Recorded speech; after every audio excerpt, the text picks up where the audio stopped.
आणि स्वित्झर्लंडमधल्या दावोस इथे होणाऱ्या जागतिक आर्थिक परिषदेच्या बैठकीसाठी राज्याचे मुख्यमंत्री एकनाथ शिंदे दावोसमध्ये दाखल झालेत। या परिषदेत पहिल्यांदाच विक्रमी असे 3,10,000 कोटी रुपयांचे सामंजस्य करार केले जातील अशी माहिती उद्योग मंत्री उदय सामंत यांच्या वतीने दिली जाते।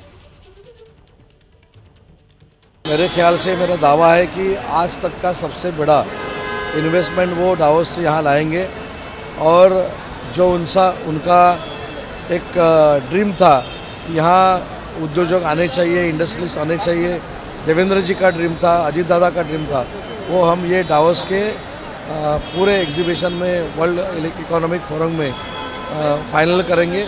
और एकनाथ शिंदे साहब, देवेंद्र जी और अजीत दादा ने जो आज तक एफर्ट्स लिए हैं, जो इंडस्ट्रियलिस्ट को विश्वास दिलाया, उसका आउटपुट ये दावोस में हमको मिलेगा। दरम्यान मुख्यमंत्र्यांच्या दावोस दौऱ्यावरती ठाकरे गटाचे खासदार संजय राऊत आणि काँग्रेसचे नेते विजय वडेट्टीवार या दोघांनी टीका केली आहे।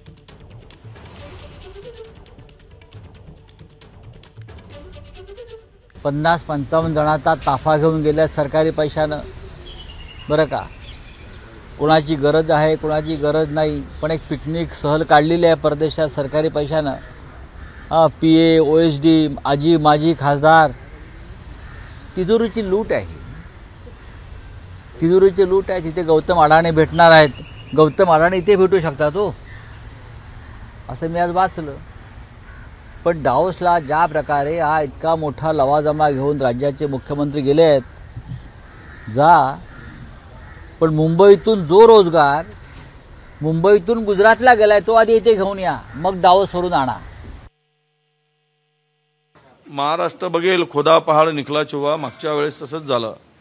हे आता पहाड खोदायला गेलेत आणि उंदीर आणणार आहेत।